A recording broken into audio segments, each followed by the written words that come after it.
Good evening, everybody. It's wonderful to see all the students, faculty, and community members here tonight. I want to introduce myself to you first. My name is Ellen Charletta. I'm the director of our Center for Urban and Regional Excellence here on campus. That's the Community University Partnership Center that we have. And we are here this evening in collaboration with the Office of Student Activities and Scott Falk. You probably saw him out there. They have graciously provided us with all the food and goodies, as well as the Student Government Association. And so we have the Student Government Association president here. Larissa, you want to stand up and wave? And she's also our photographer. And we're here this evening to discuss the post-Obama Constitution, specifically the Patient Protection and Affordable Care Act. And I think most of you are either in the healthcare policy field, or you're just interested in this particular issue because you know it's going to be affecting your lives on a daily basis. This act, also called Obamacare, the Affordable Care Act, is a federal statute that was signed into law by President Obama on March 23rd of 2010. And most recently, on June 28th of 2012, the U.S. Supreme Court upheld the constitutionality of most of the Affordable Care Act in the case National Federation of Independent Business versus Sebelius. So we're here tonight to hear from our learned experts, and I'm going to have Matt Lawson, who is a student government representative as well as a political science student here at IUN, introduce the panel to you this evening. How you guys doing? Just want to welcome you here on behalf of the Student Government Association. I'm so glad that all you guys have shown up. Well, today is Constitution Day. Today we celebrate the 226th anniversary of when the Constitution was signed. So how this whole event came to pass was we had a meeting and we were trying to discuss activities, me and student government, things that we could sponsor, things that we can do. And me, being the great American that I am, chose Constitution Day because I had been here for about a year and I didn't see, like at the previous institutions that I had attended, I didn't see, we had like really big celebrations for Constitution Day. And here on campus, I didn't see anything after being here for a year. So I thought it'd be a good idea. And after that, I came back and started doing some research, and I actually found out it was federally mandated for schools that receive public funds to celebrate Constitution Day. So when I found that out, I texted the president, Larissa, like, I think we're breaking federal law. You know what I mean? Like, and she was like, no. And it turns out when I went to Scott with it, financial aid had actually been in charge of it, but they didn't do anything. It wasn't like a legitimate celebration or anything like that. And to me, it was really important. I was looking for something. I was trying to write a speech last night and thinking what I was going to say, and I found this quote. And this quote says, too many people expect wonders from democracy when the most wonderful thing of all is just having it. And with that is like, you go online and you see these polls, like Gallup runs a poll every week of how people feel the outlook of the country. And it's always like 54%. It's been hovering over 50% for the past like 2 years that we're heading in the wrong direction. And I just feel that it's our duty as citizens to have a positive outlook and not a negative outlook, because if we think negatively, negative things are going to happen. But if we think positive and see that brighter things are on the horizon, then we're going to be good. So with that, I just want to give an introduction of the panelists. First, we have Ms. Susan Zinner. She's going to talk about what the Supreme Court said about Obamacare and why.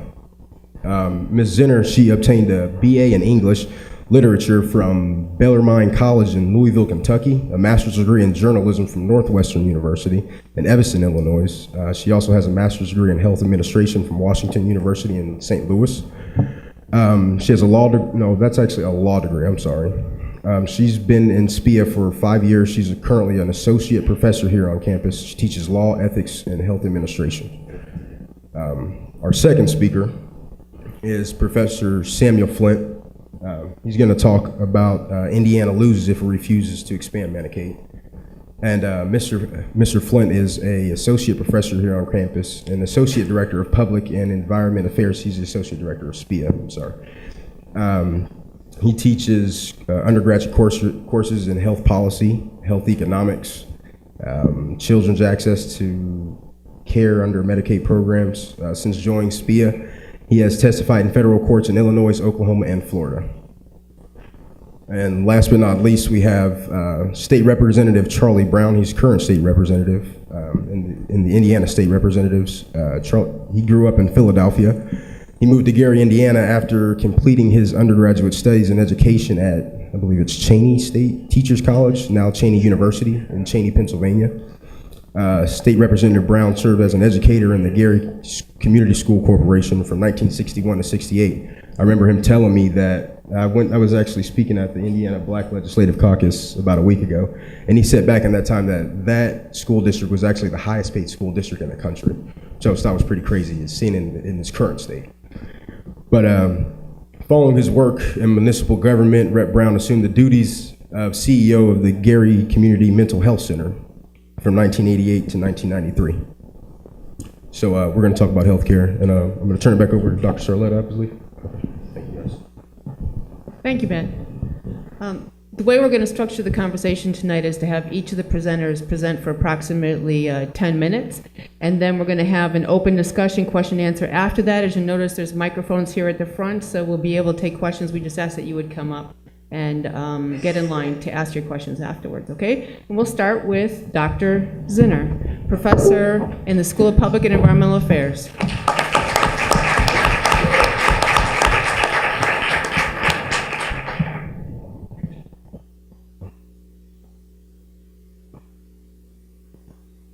Good evening, everyone. Thanks for coming.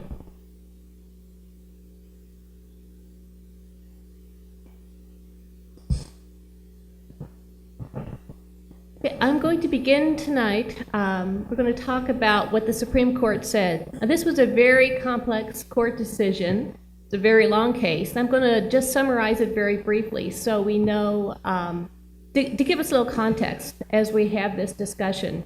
First, let me just very briefly talk about the U.S. Constitution and the history of this very important document.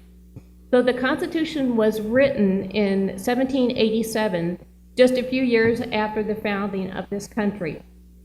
As you can see, the Constitution grants Congress certain explicit powers, like the power to tax, the power to regulate interstate commerce. And this is important to know because unless Congress needs to be able to point to certain explicitly stated constitutional powers in order to do anything, okay? So unless they can point to this specific power in Congress, or I'm sorry, in the Constitution, then they're not going to be able to have the legitimate power to act, because our federal government is a government of limited and enunciated powers. And that was a deliberate act of the framers of the Constitution. They knew what they were doing, and they deliberately limited powers of Congress to just those powers that appear in the U.S. Constitution. So now let's look at the Affordable Care Act, or the ACA in particular. Okay, so the name of this, the lawsuit itself, is the National Federation of Independent Business v. Sebelius. The lawsuit was went to the U.S. Supreme Court the very day that the Affordable Care Act went into effect. It was signed by President Obama in March of 2010. On that day, Florida filed a lawsuit, this very lawsuit, and 25 other states joined in. The U.S. Supreme Court really is focusing on two explicit parts of the Affordable Care Act. First, the individual mandate. What does the individual mandate say? This individual mandate requires every single person, there are a few exceptions, people over 65, undocumented immigrants, but for the most part, all of us, to have minimum essential coverage. That's the language that's used. And so the Affordable Care Act defines certain basic care that every person in the country is required to have. The goal is to reduce the cost of health care for all of us as a country. The goal is to make sure that people without health insurance don't go and get basic health insurance at services that they could get at their internist, that they don't go to the emergency room for these services. The goal is really to save all of us money. So that's the first thing that the U.S. Supreme Court's looking at, the individual mandate. The second thing is the Medicaid expansion. The Medicaid expansion is the part of the Affordable Care Act that requires states to expand Medicaid coverage for a specific group of people. These are for people under 65 and making 133% or less of the federal poverty level. Okay, and in case you're wondering, that's about $15,000.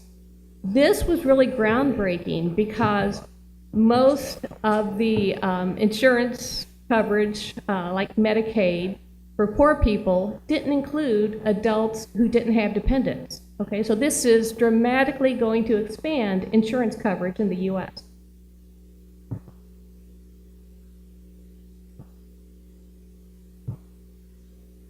So let's look at 4 basic questions the Supreme Court answer. First question is the Affordable Care Act individual mandate a constitutional exercise of Congress's power to tax? And the answer, very surprisingly, is yes. So why is this surprising? First of all, the majority opinion is written by Supreme Court Justice John Roberts, who's very conservative. So this was kind of unexpected. And second, none of the lower courts had ruled this way. So this was found to be a tax, and it's a constitutional use of a tax. Very surprising. So why is this a tax? Well, this is what the Supreme Court said. It's a tax, it's a constitutional tax because 1, it's administered by the IRS. 2, if an individual doesn't get health insurance and has to pay this tax, this penalty, when do they pay it? On April 15th, when the rest of us pay our taxes. Okay, so that date becomes significant. And last, because it produces revenue for the government, just like other taxes that the government collects. In fact, about $4 billion is expected to be collected in the year 2017 from this tax. So it's a significant source of revenue. Question 2.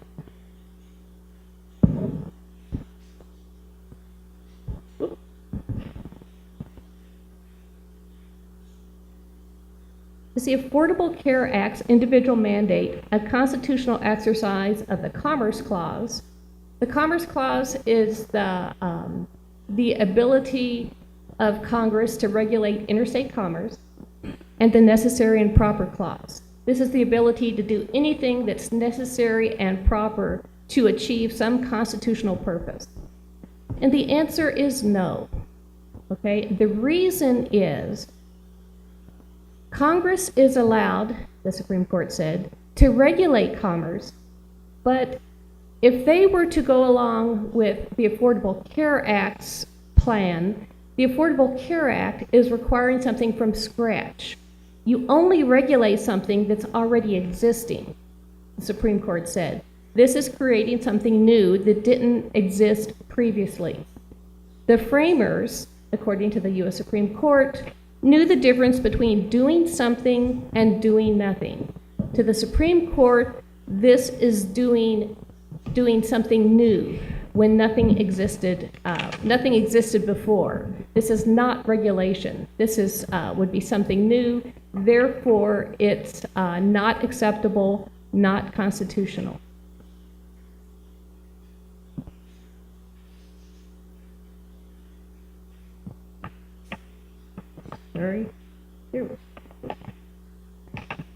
Okay.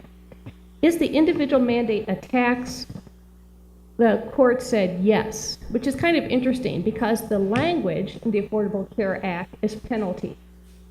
But the Supreme Court says we will look at it and make our own determination. We're not going to be swayed by the language of the the Affordable Care Act, we're going to see the purpose, okay? And to us, it looks like a tax. We're going to call it a tax. We're going to treat it like a tax. And we already said it's constitutional.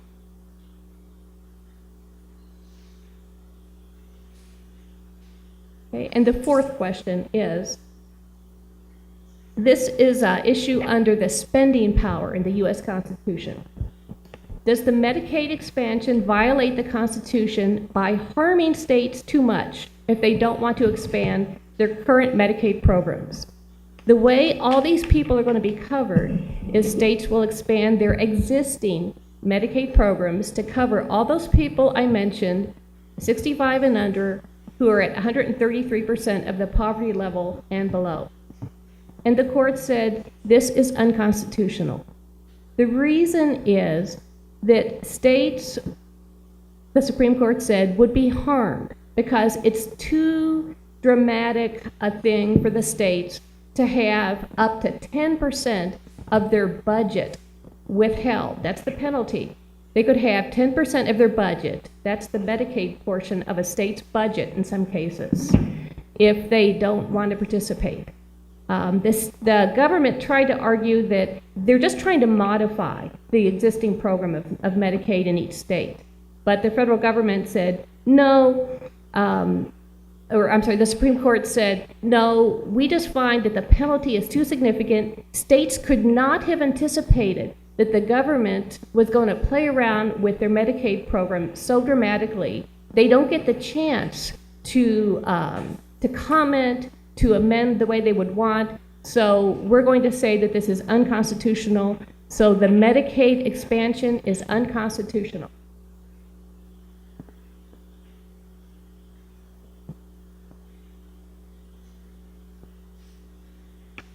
Finally, why this isn't just an academic issue. This is a picture of me on my wedding day, August 31st, 1996. I was married to Bob Kemp. 5.5 years after we were married, he was diagnosed with stage 3 esophageal cancer. He got excellent treatment at Rush University Medical Center in downtown Chicago. We live in the Chicago suburbs. And we were very happy with the treatment, but unfortunately he passed away 3 months after the treatment. So about a week or two after he died, I got the final bill from Rush. Would anybody like to guess what 3 months of cancer treatment cost? Somebody said $1 million, not quite that much. Okay, I hear all kinds of prices. But the final bill was a little over $200,000. Now, because I work for an employer who provides me with insurance, after I paid my deductible, I paid 1% out of pocket. That's $2,000 out of pocket. If I had been uninsured, I could possibly have been bankrupt. Because about 60% of bankruptcies, I don't know if you're aware of this, are associated with medical bills. Okay? So my personal feeling, and I hope most of you agree, is that it shouldn't depend on luck, whether you're lucky enough to be employed to have insurance to determine whether you're going to be bankrupt or not. Okay? And the advantage, I feel, offered by the Affordable Care Act is that it will reduce the number of medical bankruptcies and provide more coverage to people who truly need coverage. Thank you.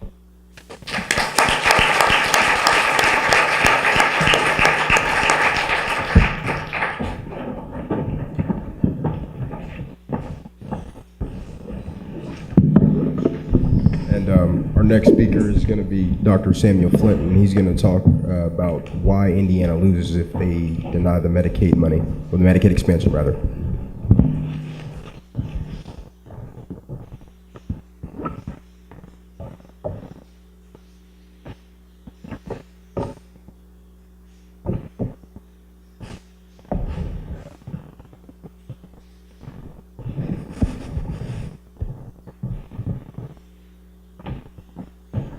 Good evening.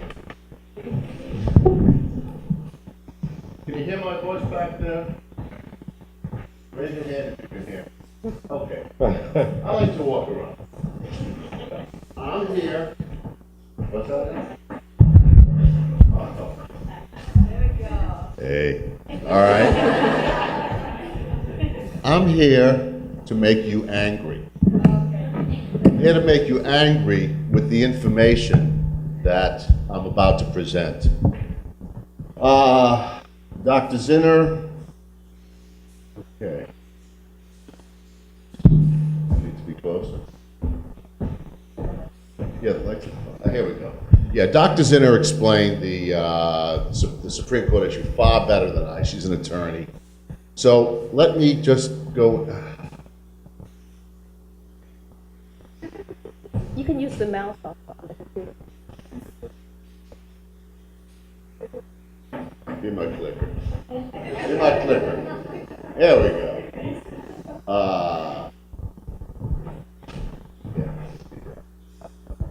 Okay. The Supreme Court said that the ACA was legal, and they left it up to states to determine whether they wanted to expand Medicaid or not. It's that state option. Matter of fact, the entire Medicaid program is actually a state option. So they said that if you had a Medicaid program, you didn't have to take this expansion. But as you can see here, it was very popular. Results of a survey in March, April 2013 of the most conservative part of the country, Mississippi, Alabama, Louisiana, Georgia, and South Carolina. There were large majorities that were in favor, 62%, 5 out of 8 people were in favor of the Medicaid expansion. There were majorities in all states by age, race, ethnicity, etc. Every demographic. Wasn't that popular with Republicans, but they did have 38% support for this, 87% of Democrats, and 57% of independents. Okay? So the question is, if it's popular and it's legal, and as we're going to find out in a second, the federal government basically picks up the tab, here's the question. Why would any state refuse external funding to ensure their state's poor uninsured population? Why would any governor, why would any state legislature say, I don't want your money, that's okay, our poor people, let them stay uninsured? Well, let's take a look at the map. Okay, this is the map. These are the states that are not moving forward are in blue, the states that are moving forward are in red, and the states that are undecided are in blue. And as you can see, Indiana has made a decision not to move forward with the full expansion. Now, it's a partisan divide. This is politically motivated. If you take a look at the states in the country, if you consider those states that have a Democratic governor and the Democrats have the majority in both chambers of the legislature, you find that there are 14 states that have Democratic leadership, all of whom said, yeah, we'll take the free money, thank you very much. You have the states where there's Republican control, 3 of them are undecided, 3 of them said yes, and 19 said no. So 6% of the 25 states that are controlled by Republicans said we'll take the money, and if you look at the other 11 states, this doesn't include DC, so it's the 50 states, 7 states said they would take the money, 1 state's undecided, and 3 states said no. So clearly there's a partisan divide, okay? Another piece of the law was to determine, you gotta go back, as to whether a state would set up a so-called health insurance exchange, which are going live October 1st, where people get insurance effective January 1. And once again, you see a partisan divide. The choice was either a state could do it and customize it to its own area, or you could have the federal government do it if you just didn't want to bother with it. Just wash your hands with it and have the federal government do it. Well, once again, the Democrats, and this is not meant to be partisan, but on this particular issue, 11 of the 14 Democratic states said, yes, we'll do it ourselves, or we'll partner with the government. When you go over to the Republican control, 1 state said, we'll do a federal-state partnership, and the other 24 states said, no, we're not going to touch it. Not going to touch it. Washing our hands of it. Okay? So that's the same proportions, or comparable proportions, as the Medicaid decision. So the Medicaid decision is a politically partisan rejection of the health reform bill, is the point I'm trying to make here. Next slide. All right, here's the health insurance status of the country. And a lot of employer coverage, et cetera. The uninsured group in Indiana, it's 14% of the population. In the U.S., it's 16% of the population. 880,000 Hoosiers are uninsured. 880,000 out of a state of 6.3 million.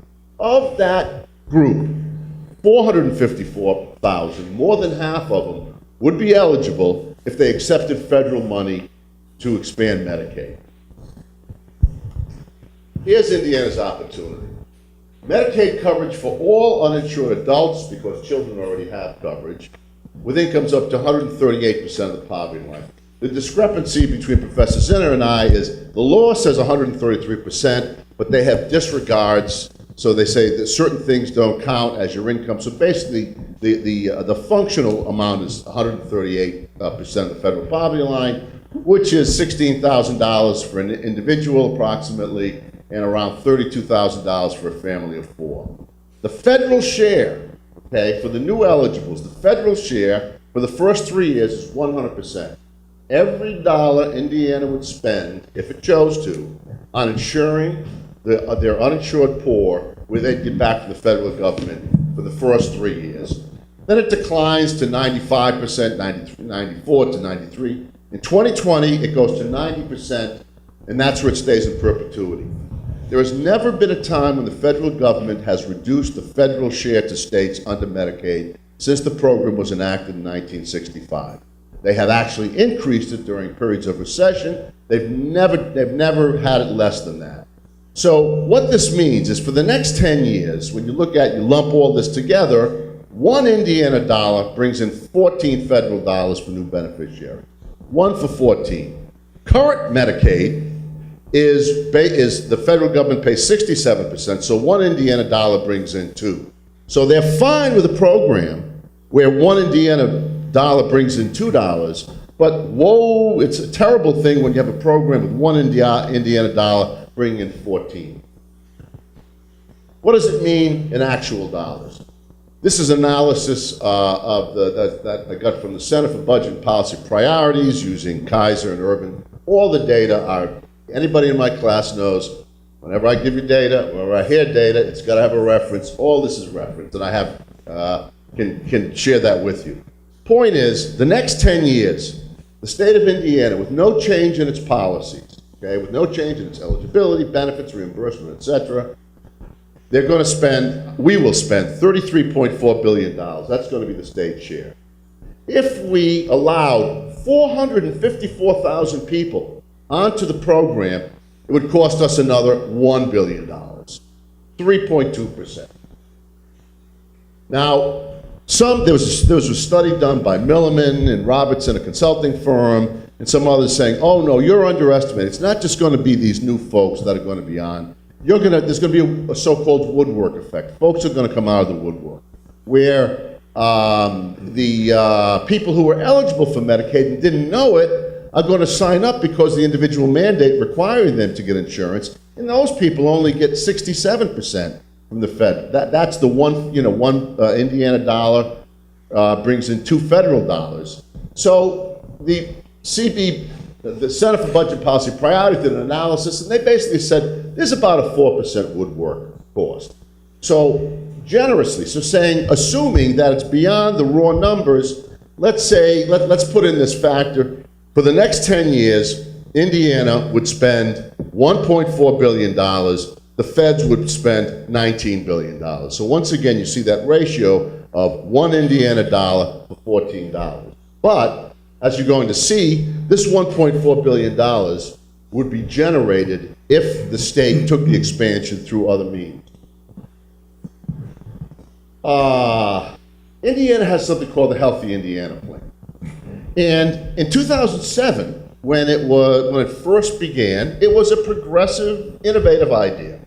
What they said was, we're going to set up a consumer choice plan, a high deductible plan, And we're going to see how that works as a Medicaid program instead of the standard insurance benefit card. So they set this program up. It was for parents of children who were enrolled in Hoosier Healthwise, Title 21 Child Health Insurance Program. It was for folks that had incomes up to 200% of the poverty line. It was budget neutral, so it was funded out of disproportionate share hospital or DISH payments. DISH payments are direct payments made by Medicare or Medicaid to hospitals that have a disproportionate share of uninsured people who come to their doors. So the idea is this maintains safety net hospitals. So Indiana said, keep your DISH payments, or keep some of your DISH payments, or let us allow to reallocate some of those DISH payments to give health insurance coverage to folks and see how it works out. This is not an entitlement, okay? It's not an entitlement like Medicaid. There's cost sharing. Everybody has to put in 2% of their income, and there's point of service cost sharing. So the point is, with incomes as low as 24% of the poverty line, it's about $3,000 a year for an individual. So you make $3,000 a year, and you're going to have to pay some money. That's the health in Indiana. 37,000 people are enrolled, but it's capped. It's not an entitlement. 53,000 people are on the waiting list, and there's been negotiations. What's going to happen is it's going to expand next year to 45,000, which is 5% of Indiana's uninsured.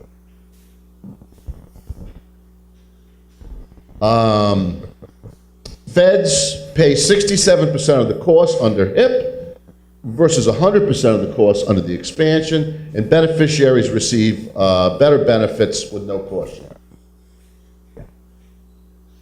This is what Indiana tried to do in terms of saying, we don't want, instead of expanding Medicaid through conventional Medicaid, we want to have this program instead.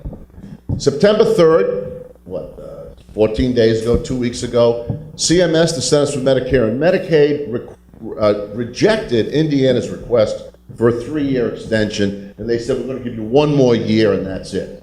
And the reason why they rejected it is because it's not an entitlement, okay?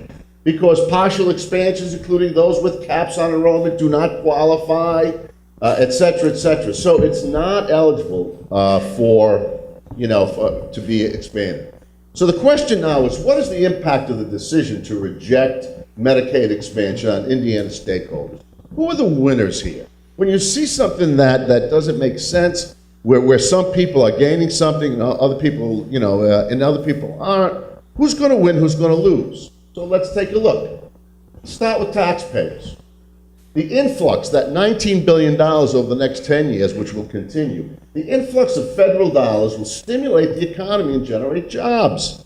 In other words, hospital workers, social workers, nurses, as well as laundry workers and food service, and the people who in construction workers. It generates jobs. That 30,000 new jobs are estimated would be increased if they took the money. Okay, $2 to $3 billion in economic activity, $108 million in incremental additional state and local taxes per year. So 10 years, there's your $1 billion right there. Okay. On top of that, there are fully funded state and local services for mental health, substance abuse services, etc. Nationally, not in the state of Indiana, but nationally, that's $15 billion. Those services now could be so-called Medicaid. So somebody comes in and gets the service, and they're on Medicaid, you can charge Medicaid. And who picks that up? The federal government, okay? So right there, that's another $500 million that the state could get. And remember, so there's your billion, now you got $1.5 billion. And on top of that, if they accepted the expansion, some of the required categories that is currently being reimbursed at 67% goes to 100%. So I mentioned the HIP program, uninsured women with breast and cervical cancer, etc. So there are other folks, same Medicaid beneficiaries, are now going to get, instead of 67 cents on a dollar from the feds, 100%. Rejecting Medicaid by the state provides no new tax relief. So it's not like if they say, well, if you don't participate in the program, you don't have to pay the 3.8% a tax that people were earning with families over $250,000 a year, 3.8% tax on unearned income. You do have to pay that, okay?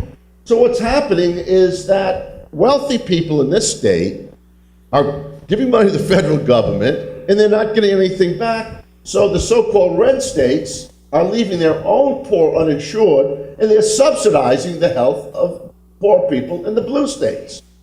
And it's not like they don't need the health insurance. Of the 18 states with the worst health, the whole population health, 14 of those 18 refused the waiver. Only 4 are expanding Medicaid. We're in that group, by the way. We're 41st worst in the country in terms of health. How about folks with private insurance? Well, Medicaid, I got my private coverage. Doesn't matter to me whether these people, I'm selfish. Doesn't matter to me whether these low-income people get coverage or not. Let them get a damn job and with insurance. That's not my problem. Sorry, it is your problem. Because there's something called the cost shift. And the cost shift, what happens is all hospitals have to take uninsured people if there's an emergency. Okay? So you present with a medical emergency, the hospital is required by federal law since 1986 to treat you. Who pays for that? They can't charge Medicaid more, and they can't charge Medicare more because those are fixed rates. So they charge private insured people who have they charge private insurers. So Blue Cross and United Health, those premiums are higher. How much higher? According to state of Indiana figures, in 2005 it was $953, 2010, $1,494, 2013, I don't know what the number is, but every family in Indiana that has private insurance is subsidizing the uninsured to the tune of at least $1,500 a year. That would be eliminated if we took the insurance. Oh, we can't do that. Okay. The other issue is loss of high-cost services. There have been studies to show that in communities where there's a high number of uninsured, specialized scanning services, PET scans, CAT scans, etc., tertiary care specialists, the sub-specialists that need a large population in order to be able to economically survive, those things are gone. And when they're not just going for the poor people, they're going for the whole community. Nobody gets it. We're all in the same boat.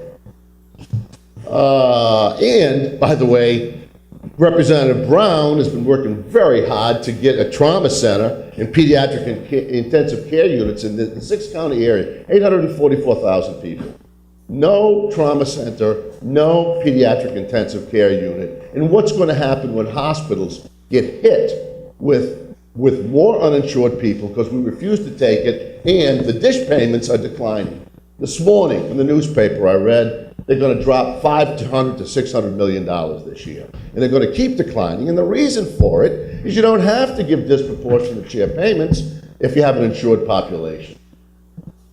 Employers, how are they going to fare? Employers with 50 or more employees must insure their workforce or face fines of up to $2,000 starting in 2015. That's the so-called employer mandate. Okay? 93% of employers that have 50 or more employees already provide insurance. So we're talking about a relatively small change in essentially the minimum wage. But here's the deal. They have to provide insurance. So what happens if you have a low-wage worker who has an income less than 138% of the federal poverty line? You're going to buy insurance for that person. They wouldn't have to do that if Medicaid covered.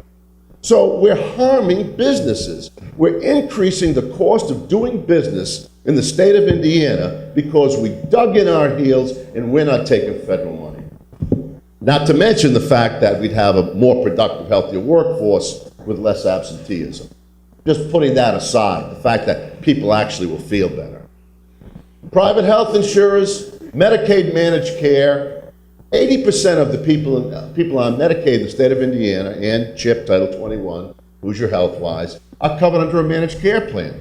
Those are very profitable for insurance companies. So insurance companies lose that book of business. And then the other point is, if they wanted to if there was good faith and they wanted to negotiate, they could create a waiver with the feds where the state is going to, where you can use private insurance. That's what's happening in Arkansas and Iowa. They're in the late stages of that, and I just heard yesterday that Pennsylvania is moving in that direction.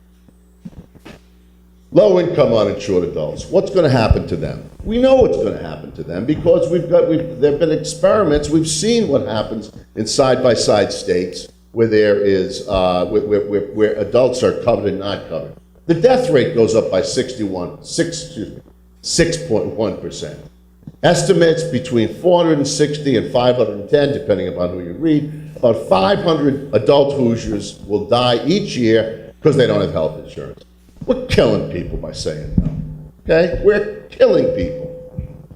More bankruptcies, that was mentioned. Again, Indiana data, 30,000 bankruptcies in Indiana in 2007. Half are due to medical debt, according to Indiana. I've seen studies 62%. So 18,000 more bankruptcies that we didn't have to have. And we're going to increase the income gap between the poor and the middle class. Okay?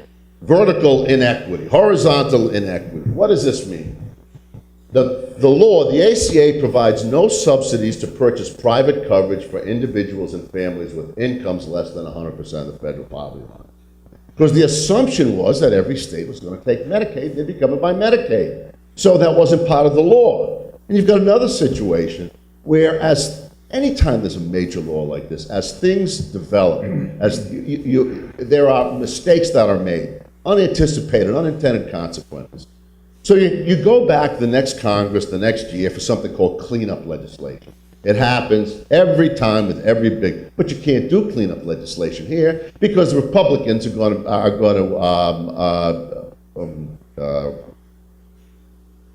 what's the word? Talking too much, like I'm doing tonight.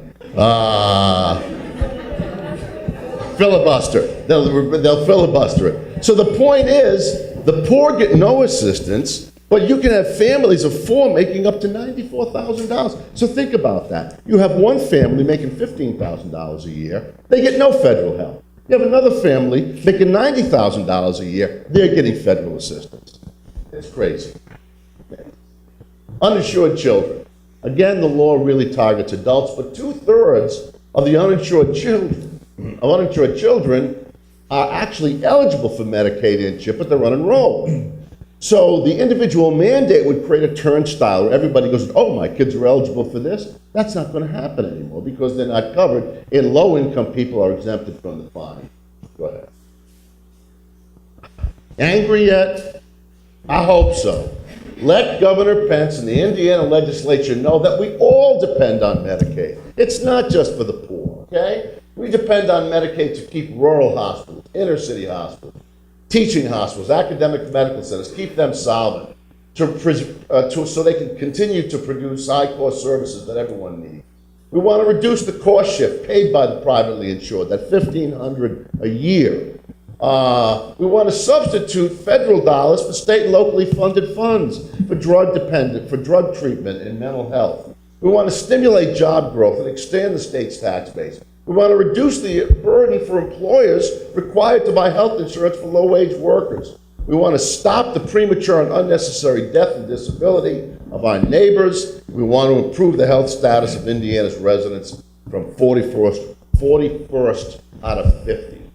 There is no reason why this isn't done except for pure partisan politics. Thank you very much.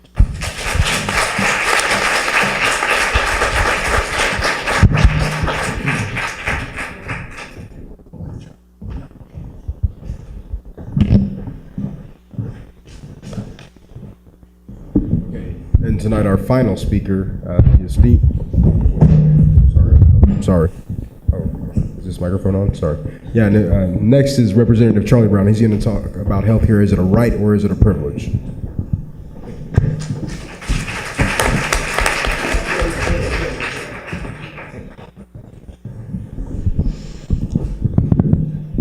Good evening, everyone. Dr. Flynn has covered everything, Filibuster. I will do exactly as Elizabeth Taylor did with her last 6 husbands. I will not keep you long.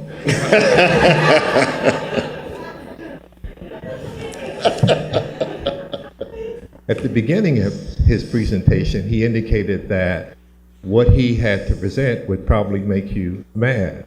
And at the end, he asked whether you were mad or not. I still don't get the sense that many people in here are angry with the information that has been provided. So I want to know, in this audience of roughly 100, 110 people, how many of you know who your state representative is? That's not too good. And I'm gonna tell you why. All of you should, how many of you vote? It's still not 100%. Shame on you. I mean, everything that he showed you up here that you should be angry about is a result of people not voting, or people not voting the right way. Everyone in here should know who their state legislator is. So you should at least make an attempt to find out who your state representative is and make a friendly call. Let him know, or her, I am a constituent. I just want to introduce myself, and I wanted you to know I live in your district and I'm very interested in the work that you do. That's call number one.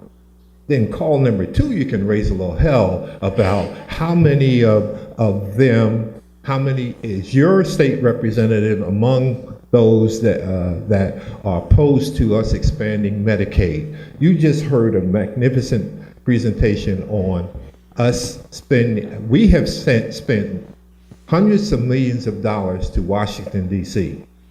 Those dollars should be coming back here to Indiana. As a result of the governor requesting a waiver so that we will continue to use the HIP program throughout 2014 as opposed to expanding Medicaid, hundreds and millions of dollars of our dollars that we sent to Washington will now go to Michigan, Ohio, Illinois, and Kentucky. That should make you angry. That should really make you angry. Now, maybe the governor plans to make an appeal after 2014 and say, I want another waiver. I'm hoping that he will come around and say, we will actually expand Medicaid.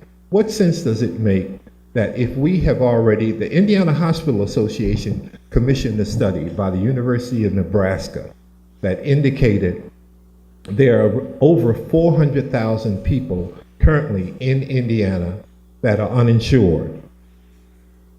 If we had expanded Medicaid, we would cover all of those folks. Now, currently, not only through your tax dollars going to Washington and not coming back, those folks that continue to not have health care, you pay for because we're going to increase your taxes locally. So even though those persons may go to the emergency room because that's the only means of health care that they can get, those costs are going to go up, and the hospitals have to increase their costs. So when you or your relatives use the hospital, costs are going to increase. So you pay regardless. So the most sensible question is, Governor Pence, why are you opposed to expanding Medicaid when the federal government is already, first of all, those are our dollars coming back to the state. The federal government has said for the first 3 years, we're going to pay 100% of it. Then for the next 6 or 7 years, they're going to pay 95%. And then for the next 2 years, they will pay 90% for infinitum. So we would then, after 8 or 10 years, would only have to pay 10% of what it costs to insure 400,000 Hoosiers. Now, we don't know what that amount is. It's going to be roughly $500 or $600 million. But every year, we collect $150 million on the cigarette tax that we increase the taxes to cover the HIP program. Annually, the state taxes, there's a hospital tax that generates another $300 or $400 million. So most of the money to cover our 10% is already there in one form or another. All we'd have to do is put all of it together, and we would then have that 10% cover whenever it is due. So if you're not angry, you need to start getting angry. And not angry and not do anything about it. Just imagine what would happen. Those of you that found the two presentations worthy, if you were to leave here today and commit to the 100 or 110 or 120, how many ever is in this room, commit to saying, I'm going to call 10 people and ask those 10 people to call not only their state representative, but to call the governor's office and say, Governor, I think we should expand Medicaid. And ask those 10 people to call 10 people. And ask those 10 people to call 10 people. Ultimately, the governor would have to say, my God, what is Flint and Charlie Brown doing up there? And I'm getting all these calls from the region on this issue. And it is worth considering, young people. I only ask that those that did not raise their hands, and I'm not going to try to go over that again, that do not know their representative, that you find out. Those that have not voted, please get registered and vote. That is why we're in the position that we are in today about not even considering. I mean, this is one of the best things that could have happened in the United States, that we are saying, I personally believe, and many of you may believe, healthcare is a right, not a privilege. It shouldn't just go to a select few. Everyone should have access to healthcare. Now, many of you young people feel you're invincible, that I don't need that. I'm not going to spend my money on healthcare coverage because I never get sick.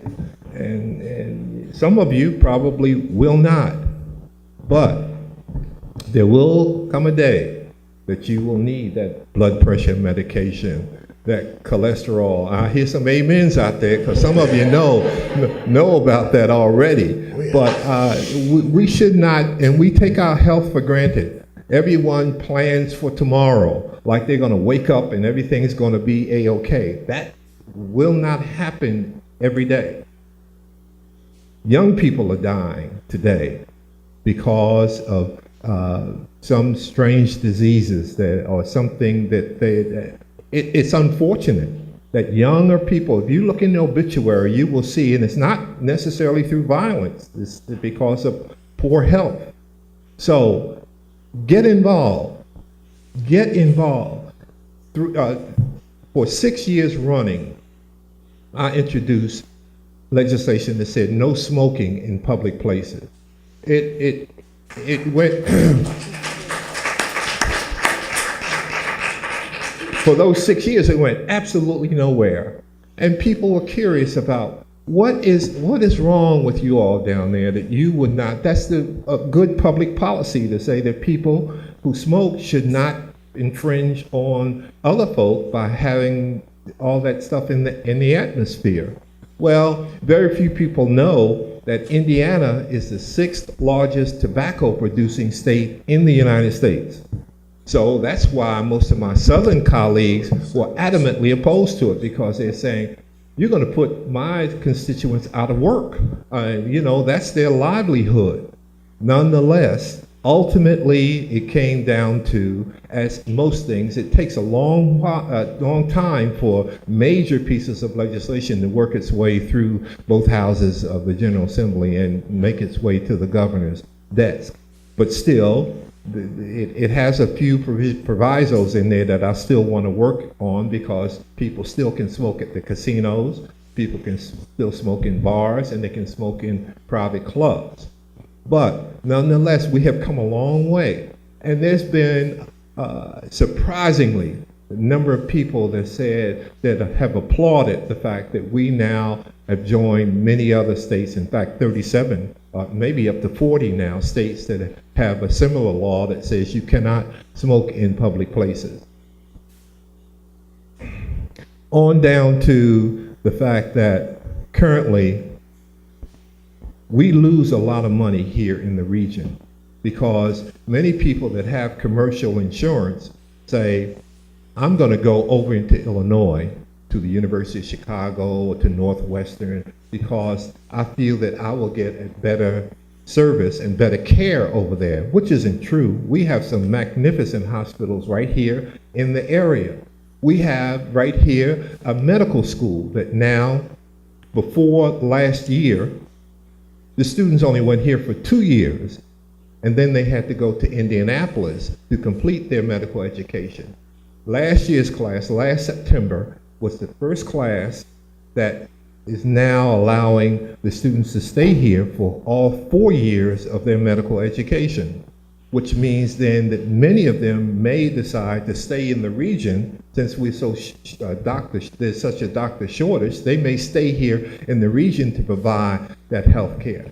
And that's why I've been pressing for us to build an academic medical center right here next to the medical school. Those students can rotate and do their services there, and hopefully will decide to stay right here in the region. The region to us, is a term of endearment, many of us.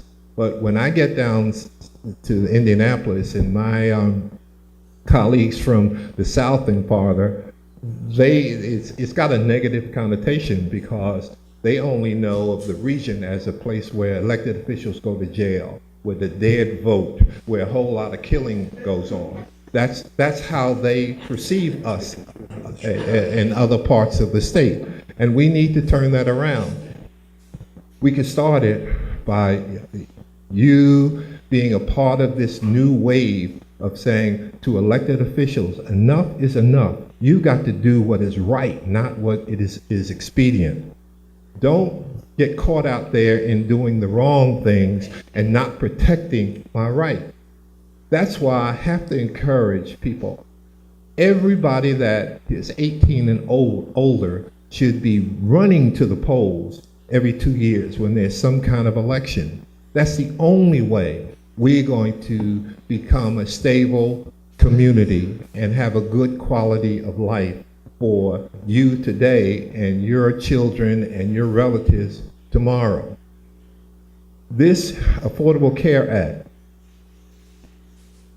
it's something that has been demonized, not because it's not done, not good, it's because there's so many people in the state of Indiana and across these United States that cannot accept the fact that there's an African American in the State House, in the White House. They're now, if they do not make some decisions by the end of this month, the whole federal government shuts down. Many of them have publicly said, you can turn on the television any given day and say, I'm not voting for any continuation of the federal government unless we kill Obamacare. And it's not a matter of, it's not a good public policy, that it's not good for everyone around the United States. Many people just cannot accept the fact that there is an African American in the White House. I mean, that is really ridiculous in this day and age. It really is. And we all need to think about that in terms of, we need to think of a person as a person, not judge them by the color of their skin. Some of my comments are a long way from talking about health care, but it is all intertwined when you think about how can you be healthy if you've got a warped mind? It's going to just kill you thinking about or trying to do things that are not just good for a person as a human being. So I once more implore all of you that are not registered to vote to register. Those of you that do not know who your state representative or state senator is, look in the phone book and give them a call. Or just call, there's an 800 number that it won't cost you a dime to call and find out who they are and give them a call, a friendly call initially, and then, but seriously, you need to start thinking about, I need to really get involved in state government and federal government because it has such a tremendous impact on your life. Nothing you do on a daily basis is not governed by state government or the federal government making rules to tell you what you can and cannot do, what you should and should not do. So you need to participate. This is a participatory government, is it not? Yes, we're all about. The Constitution says that everyone should be involved in their government. And you have the golden opportunity. You need to call Governor Pence and say, Governor Pence, I think we need to expand Medicaid. We don't need to let our tax dollars go to other states. We need to be more engaged. His comment, he was quoted in the paper as saying, well, those that we do not cover through the HIP program during the next year, they can continue to receive charity care from the hospitals or continue to go to the emergency room. This is from our governor making these kinds of comments. Call him and say, Governor Pence, I think you're a wonderful guy, but we need to expand Medicaid for every citizen in the state of Indiana. Thank you.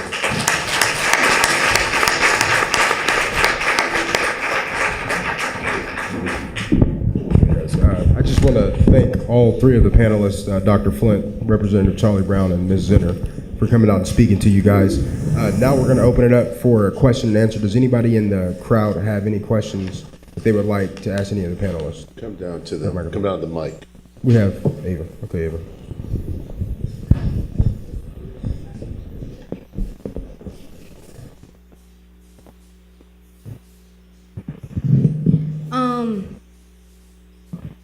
Mr. Flint, you explained and showed us that the decision not to expand Medicaid was due to political bipartisanship.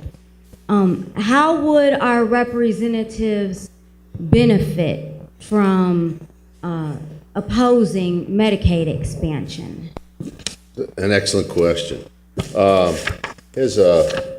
Here's an item I have here from the state of South Carolina. Also voted down Medicaid expansion. And it's interesting, when the law first came out, the Obama administration said you have to take the Medicaid expansion for all 10 years. You can't just pick and choose. It's got to be for all 10 years. They've changed that. So the state of South Carolina said, okay, let's put to a vote the first 3 years, which is 100% federal. It's all free. And this is a quote from Representative Chris Crawford. He's a Republican from Florence, South Carolina, who also is an emergency room doctor.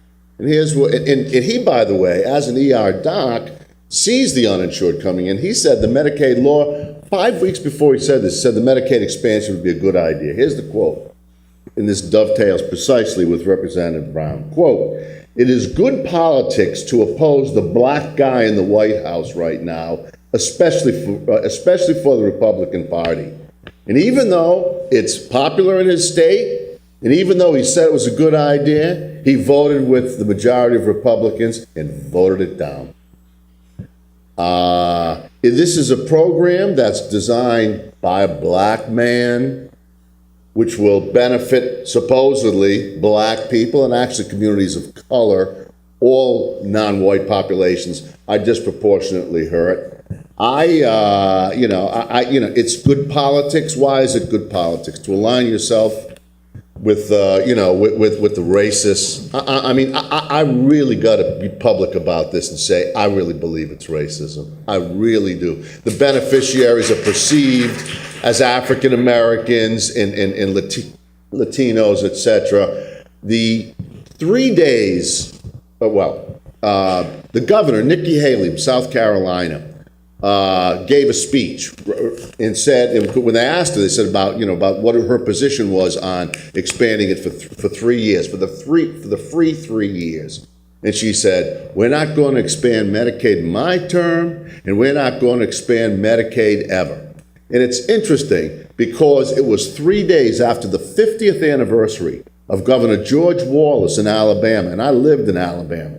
Governor George Wallace in Alabama, who said segregation now, no, segregation today, segregation tomorrow, segregation forever.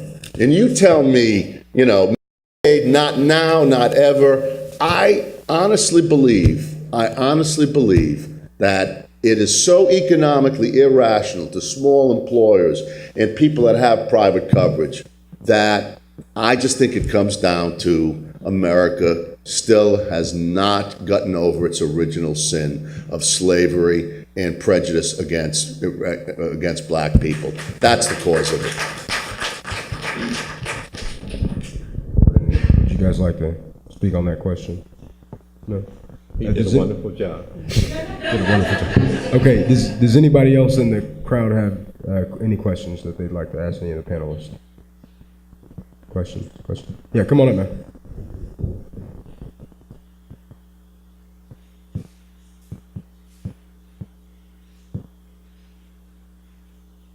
I believe it was mentioned by Representative Troy Brown. We currently have a shortage of doctors. Is there a way is the system set up to handle this much inflow of new Medicaid recipients? And is that something that the state and federal budget is going to be able to handle? Yeah, it's a very good question. And it's not limited to just doctors. When you think about if we had 100 new doctors, we would need probably 300 new nurses. And if we had 300 new nurses, then we need 500 more new lab technicians. So it's a ripple effect that it's not limited to just doctors, it's all healthcare providers. Yes, we are gearing up in Indianapolis. We just opened up a new medical school. We only have the one here in Indiana University, even though there are five regional campuses of the medical school. But we just opened up a DO hospital, doctors of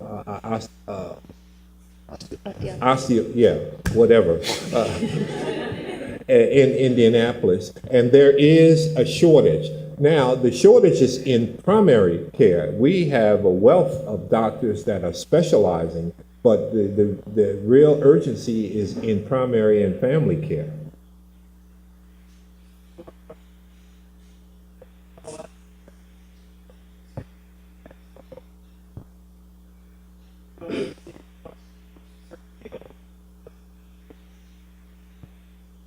Well, no, I think it will be sustained by virtue of the number of people that will now have health care coverage. There will be an acknowledgement that we need those professions, and hopefully they will go up, and hopefully we will increase scholarships that will be available in all of those healthcare areas. Yeah, the decline in wages is only when there's a surplus. So if you continue to have a shortage, those prices get bid up. Plus, health economics is unique, and there have been studies when in communities where there was one study by Victor Fuchs, this is several years ago, where he looked at 3 communities where the number of surgeons doubled over a period of 5 years. At the end of that 5 years, not only did the volume increase, but unit cost actually increased. So don't worry about folks working in the health field getting paid. There's plenty of money out there for them. Oh, I was going to say there's also a distribution issue that you probably know, that providers tend to be concentrated in the big cities. So we also have to address that issue, making sure that they're spread throughout the state appropriately. And by the way, Obamacare addresses that. One of the provisions is that they increase the amount of money paid for the reimbursement for Medicaid rates is now at the Medicare level, which is higher for primary care services. And they also provide bonuses for physicians providing the services in underserved areas. So there are other elements to the bill, not in addition to the Medicaid, that are very positive aspects as well with respect to physician supply, composition in terms of specialty, and geographic distribution. Okay.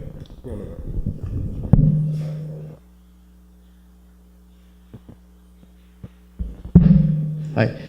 It just seems to me it's pretty ridiculous. I mean, from what you guys have explained, I mean, it seems kind of like a foolproof plan. And I'm fine to agree that it must be some type of racism going on there for sure. But do you think that in any form in the future that this plan could be put into place? Well, let me address two parts of that. Number one, it's the law. So starting October 1, the folks with private, who are uninsured with private insurance in terms of the subsidies. I focused on the Medicaid issue because that kind of tied into the federal state issue and Constitution Day, et cetera. But as the bill was designed, basically there are about 48 million people who are uninsured. 16 million will remain uninsured, unfortunately. 16 million would have been put on Medicaid if every state participated, and another 16 million would get private insurance by going through the health insurance exchange. It's a website to get coverage, and you get subsidies, for that coverage depending upon your income. So it's not a matter of if it's going to happen. It has happened. It's here. All this bit about repeal, forget it, folks. The toothpaste is out of the tube. It's current law. The president, even if they passed it in the House, which they've tried 41 times to pass it in the House to repeal it, it wouldn't get through the Senate. And Obama, as president under the Constitution, has the right to veto it. They could override his veto, but it would take 2/3. So, number one, it is law. It is going. The private insurance is going. The question is the half of the country that's not taking Medicaid. Now, the good part is that Governor Pence and the governors and legislatures in the other states, they can change their mind. They can say next year, never mind, we'll take it. So that's why the hospitals are lobbying all the governors. There will be, I would predict, that there will be an erosion in terms of those states that are just saying no. They are going to start to reverse, and eventually, I believe, virtually all states will do it now. But right now, right now they're making an ideological stand, and but it's happening. It's here, and and all the people who said the terrible things that are going to happen to America. Next January, next February, people are going to find out the world isn't coming to an end. And you know what? My health insurance, the premiums went up. The premiums have already moderated. The rate of increase in premiums have moderated for the past 2 years. The benefits of this program are already being felt and are being identified by researchers. Pretty soon the whole population is going to feel them, and then it's going to be here to stay. It's going to be permanent, like Social Security and Medicare, and that's what kills the Republicans. They just can't stand it. And neither one of those programs were well received initially. Yeah. I mean, they had to go through the growing pains as well. So Obamacare is here, and even though there are efforts to white-mail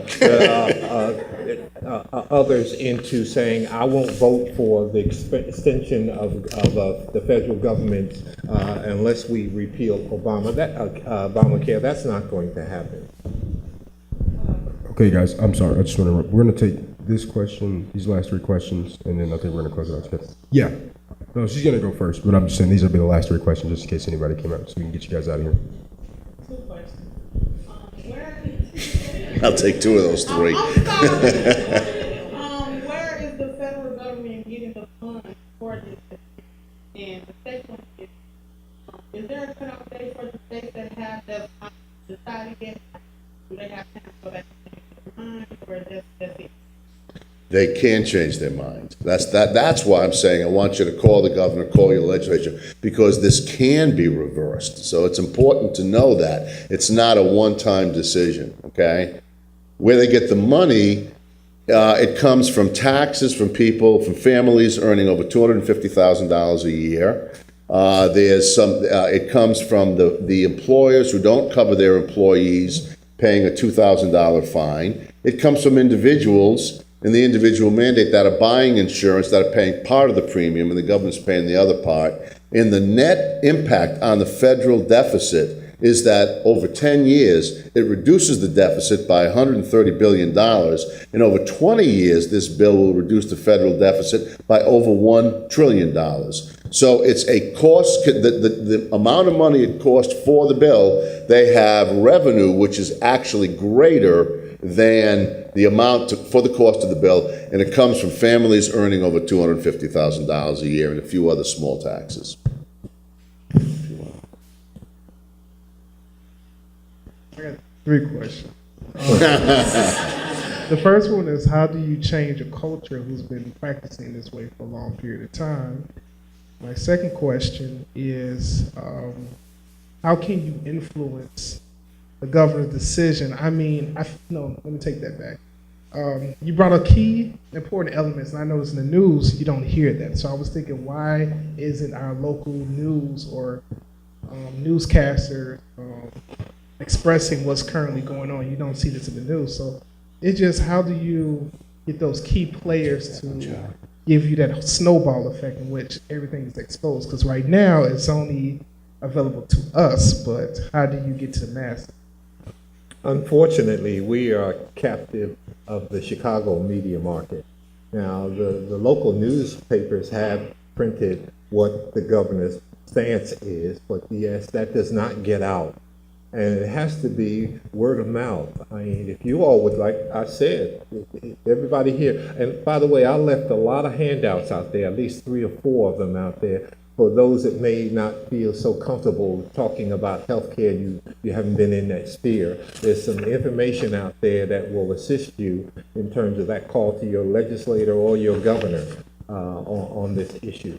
But there is a need for education on this whole issue. It's been demonized so that many people haven't even given much thought to, except those folk that desperately need it. I mean, there's folk are waiting. They're in their starting blocks because they haven't had insurance coverage for such a long time. There are many people out there that are fully aware of what's supposed to happen come October 1 and then effective January 1.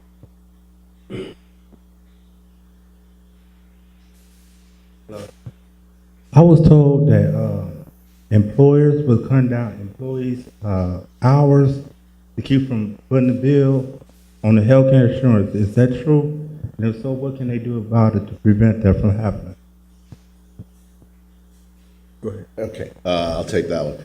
Number one, that's anecdotal. There has, to my knowledge, and God knows I'm in this stuff up to my ears every day.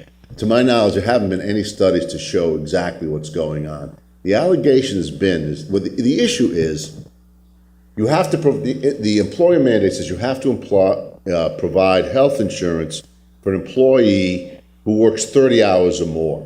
So so people say, oh, they're just going to drop everybody down to 29 hours.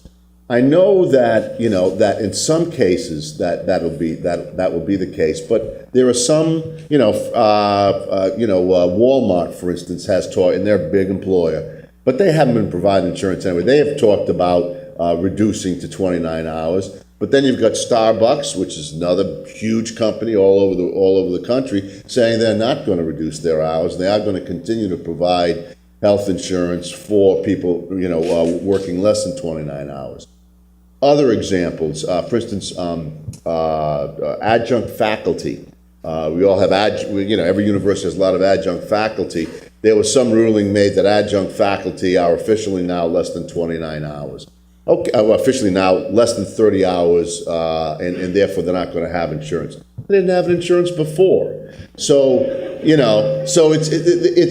you're right. There are going to be things. It's going to pinch around the edges. There are going to be some folks that are going to get hurt. But remember, if you don't have coverage because you're now down from 35 to 29 hours, at that point you go into the state insurance pool, the exchange.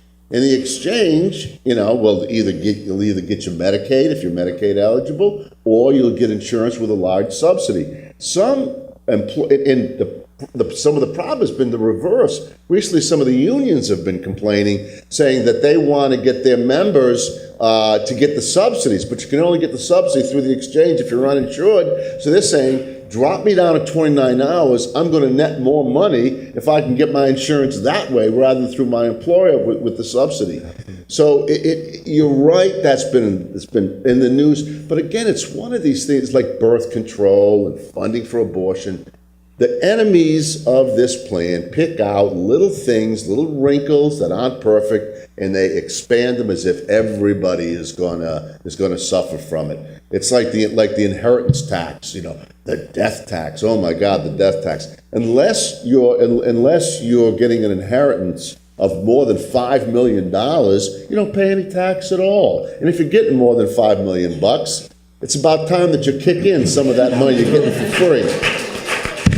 But one of the handouts out there deals specifically with small businesses, and those are businesses with less than 50 employees. And yes, the Chamber of Commerce is getting that information out there that small businesses, you are going to go under as a result of the Obamacare. But one of the handouts out there deals specifically with small businesses and what they can and should do.